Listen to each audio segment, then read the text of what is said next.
Mic check 1 2 3 3 2 1. Mic check, mic check. Can they turn off that phone? No, because your computer's in there and they need to. Yeah, right.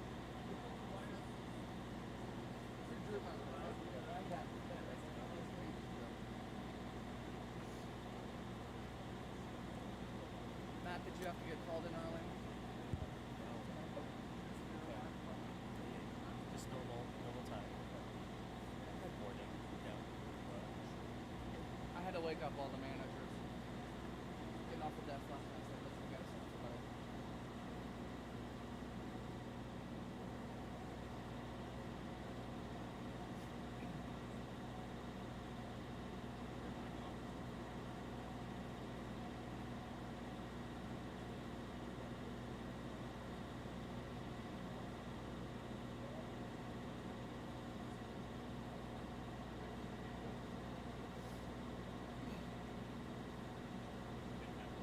Oh, you never told me about Palm Springs. I'll talk about it. I guess they can hear our mics. Fine, I'm looking forward to it though. No, he's great. He's like, go back for sure. I'm going there tomorrow. I'm serious. You're there all the time. I know. Twice a year. Go. I don't forget the communities. It's fine. Talking crazy. I'd like to go to the outer communities. Go to Joshua Tree, Indio.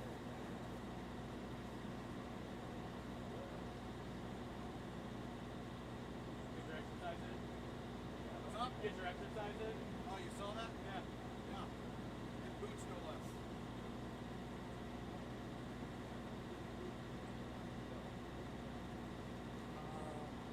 Yeah, I mean, what do you mean, like?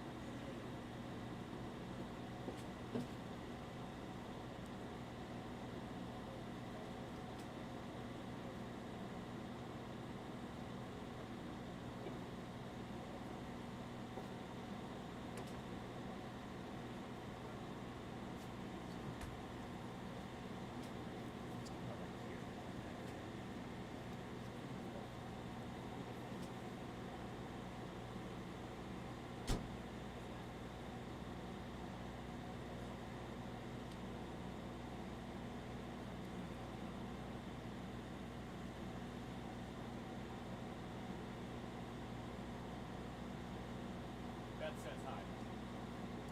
And then she also pointed out that I had a piece of pepper on my teeth. So you might want to get that off before you go. She said here. Well, yeah.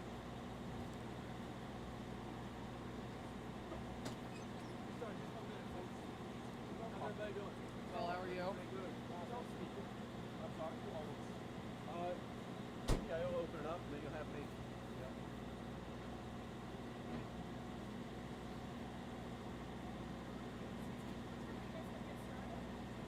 Sorry?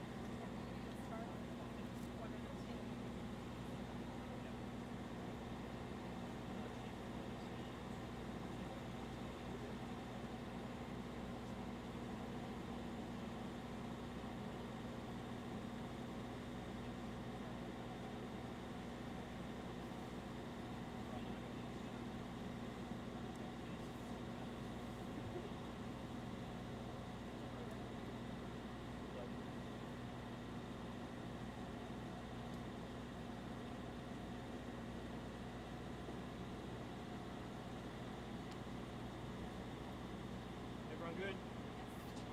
Good. Perfect. All right, guys. Thank you guys so much for coming.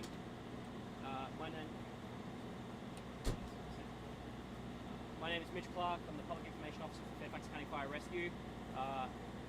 Eric Craven, our Assistant Chief of Operations, will be giving you guys a statement. I ask that you guys hold your questions till the end. And then we will, just so you guys know, we do expect this to run throughout the evening and potentially into the next couple of days. So just in case any questions come up on the next presser, we will be putting that out on X and our social media. So at this point, I'll hand it over to our Assistant Chief of Operations to give you this statement on where we're at right now. Chief? Good evening, everybody. Eric Craven, Assistant Chief Operations, Fairfax County Fire and Rescue. I'll give you a brief synopsis of what occurred last night. Our units were called to what was a report of a house explosion, the 4000 block of Quail Pond Court in Centreville, Virginia. Units arrived on scene to find one house fully involved in flames, with extension of heat damage to a neighboring house. That house was occupied with one resident. That one resident did escape with minor non-life-threatening injuries, was transported to a local hospital and has since been released. There was one other neighbor in the area that sustained minor injuries, also non-life-threatening, and has also been released. Units immediately started suppression efforts, sounded a second alarm, bringing more than 75 firefighters to the scene, put a quick knock on the fire, extinguished the main fire building, as well extinguished any further damage to the neighboring structure. Shortly after the fire was extinguished, crews moved in and transitioned to what we call a rapid evacuation, transitioning to a hazmat incident. Throughout the incident, there was reports from our crew members as well as residents of the area of the odor of natural gas. We had 21 calls at the same time for the same incident, either a smell of gas in the area or a house explosion, all at the same time coming into our 911 center. Crews continue to mop up the fire at the fire building while canvassing the area, taking readings with atmospheric monitors to ensure that natural gas in the area was not reaching a lower explosive limit. Residents were evacuated from initially 21 homes and now exceeding 51 homes in the nearby community. Those residents found shelter elsewhere, and we've been able to assist some of them throughout the hours since then in retrieving anything that's important, or on an emergency basis, medication, and so on and so forth. We continue to monitor all the structures involved and in the area. We currently have minor readings in the structures near the original fire unit, and crews go in there. They have access, working with the homeowners, and are doing natural ventilation to ensure that the levels of gas in or near those structures remain below the lower explosive limit. We're working in partnership with Washington Gas. Every hour, Washington Gas takes readings on the exterior of the homes, manhole covers, as well as many test holes they've dug in and around the exterior of the property. Our crews enter the property and take readings throughout the structures to ensure those levels stay low. We're maintaining a reading of 300 or 400 at the highest, 300 or 400 parts per million of natural gas in those residences closest to the original unit. To put it in perspective, the lower explosive limit, where the natural gas concentration is enough to ignite, is 50,000 parts per million. Again, right now we're trending 300 or 400 parts per million in the houses with the highest concentration. We're working hand in hand with Department of Emergency Management from Fairfax County, as well as both Williams Pipeline and Washington Gas, not only in the mitigation of this incident, but also the investigation. NTSB has assumed full investigative authority of this incident, and we're working to support all of their efforts. Department of Emergency Management has identified the streets affected by the evacuation. That includes Belle Plains Drive, Buggy Whip Drive, and Quail Pond Court. Many of these homes were evacuated last night, and they continue to be inaccessible to the residents at this point in time. That's not just for safety, but also precaution just in case the gas migrates to a larger area. In cooperation with Fairfax County Police Department, we've cordoned off the area in a wide perimeter to limit access both vehicular and pedestrian. And that not only maintains the safety of the community, but that also ensures that we have access for not only fire department vehicles to come in and continue this recon and investigative mode, but also incident response should there be any significant emergency incidents. Residents who need to retrieve essential items from their homes and are currently evacuated from the 51 I outlined earlier. And this will all be transmitted through an emergency blog put on by Department of Emergency Management in Fairfax County, as well as pushed out via text message. That citizens and community members can sign up for those text messages by texting FF, that's Frank X-ray incident, to 888-777. Again, that's FFX incident at 888-777, and they'll get this following information as well. Residents who need to retrieve essential emergency items can report to 5101 Sequoia Farms Drive in Centreville, Virginia, between the hours of 5 p.m. and 6:30 p.m. this evening. At that parking lot location, Fairfax County Fire Rescue Department personnel, as well as other county agencies, will assist by escorting the residents back to their occupancies, maintaining safety by taking readings and ensuring that they're safe while they retrieve whatever is emergent to them. Anybody who wishes to take advantage of this opportunity needs to have a valid ID in order to get into their residence. If for some reason that ID resides in the residence, the crews that are assisting them can retrieve the ID and verify occupancy. The evacuated homes will not be accessible without a fire and rescue department escort. And because the homes remain accessible by the Fire and Rescue Department, Fairfax County Police Department is having an increased presence in the area to ensure that people's belongings and residents are maintained safe. Supervisor Kathy Smith from the Solid District has been out here for hours surveying the area, ensuring that all of her constituents are taken care of. And we ask that all residents contact their homeowners insurance or renters insurance to ask about displacement or loss of use coverage outlined, and to help cover expenses such as hotel stays, meals, and other related costs. We have representatives from both Williams Pipeline and Washington Gas on scene, as well as NTSB, Virginia State Corporation Commission, and utility oversight, as well as the Fairfax County Police Department. That's what I have for you now. What do you have for me? So I would say the gas leak started in the area of the dispatch address, which is the 14,000 block of Quail Pond Court. People in the area smelled gas both inside and outside their residences. And did the gas leak cause the home explosion? That is under investigation. Gas leak from Washington Gas. Sorry, one second. Is it clear yet which line it came from? I can say that there are 4 gas lines in the vicinity, and we're narrowing them down one by one. So 4, not 3. There's 3 going in one direction and 1 crossing them. So there's 3 in the easement and 1 that runs across, owned by different entities. And have any of them considered narrowing them down one by one? Narrowed any of them yet, or just So the lines are well above 10 feet below grade. So they have to dig and shore up the soil, get to the line, expose it, and then there's a procedure that is way more complex than any of us care to understand as far as testing the lines for leaks. Sir. Prior to this incident, can you say just how many calls of the smell of odor and was Washington Gas already here at scene whenever the house was lit? I can say, without extremely detailed information, that we had 21 calls for this incident, whether it was a house explosion, smell of gas, house fire, 21 calls at the same time coming into Fairfax County's 911 center.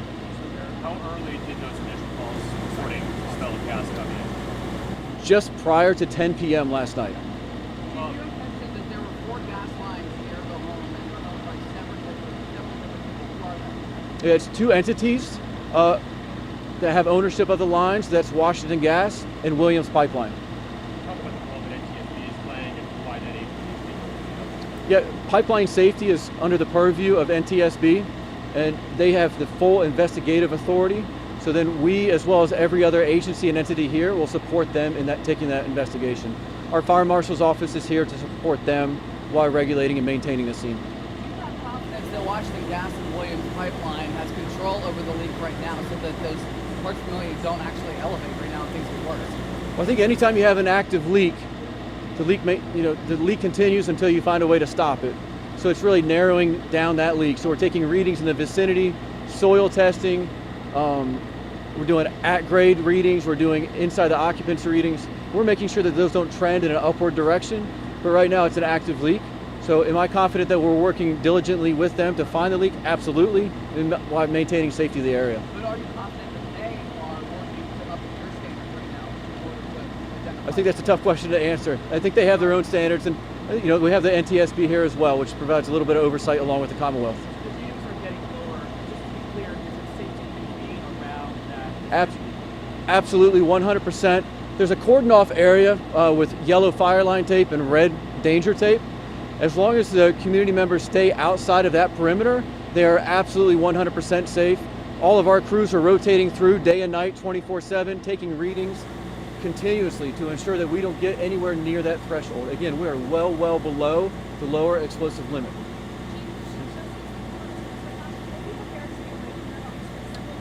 Absolutely, excellent question. Right now, we are confident in saying this incident will continue throughout the night into the morning hours, if not longer. Do you know what the initial part per million reading was when you showed up on scene last night? I do not.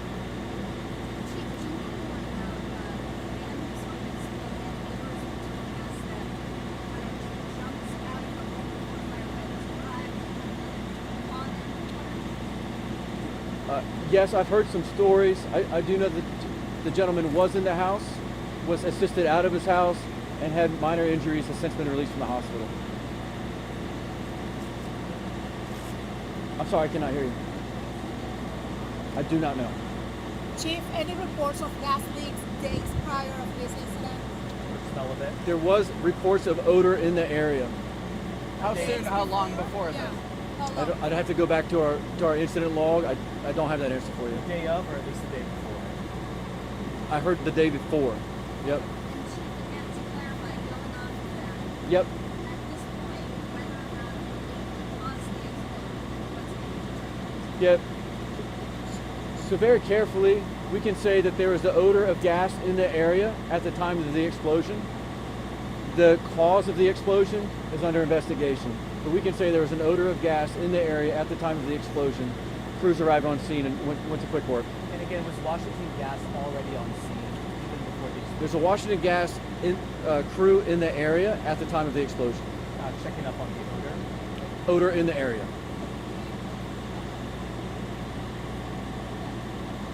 I'm really sorry, I just can't hear you.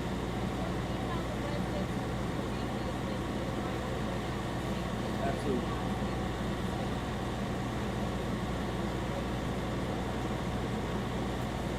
Yeah, the question is advice for the community moving forward.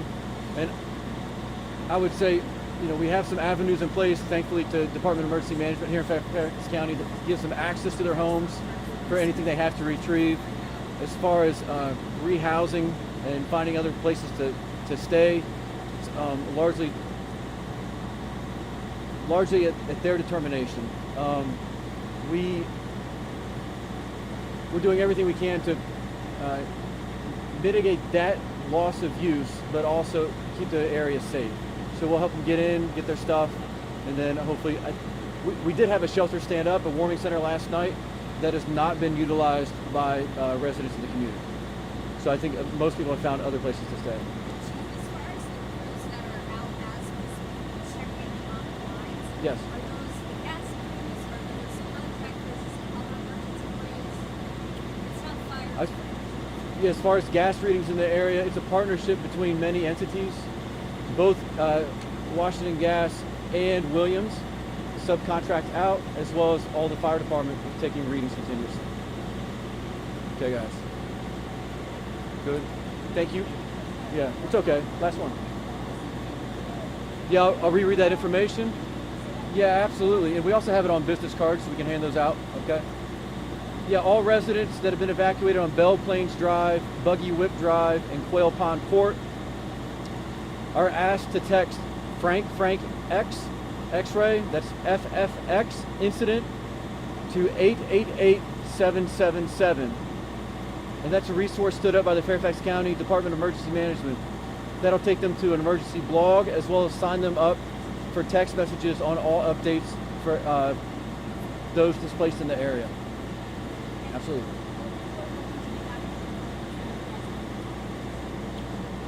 where they can meet fire and rescue staff as well as Department of Emergency Management. That's 5101 Sequoia Farms Drive. It's a community center nearby. We'll have a presence in the parking lot.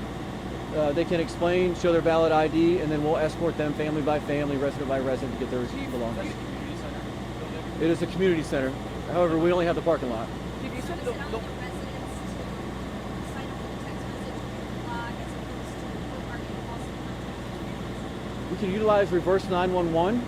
However, that's not 100% depending on who's occupying the house and what number they have on file. This is a nice resource for them to have. You mentioned the Washington gas worker was on scene at the time that this happened. What exactly were they doing? They were here investigating a report of odor of gas. Were they working on anything physically at the time? No. Tinkering with anything? Or? I don't know. All right, guys, thank you very much. I appreciate all your Thank you support. very much. Have a great Appreciate night. it.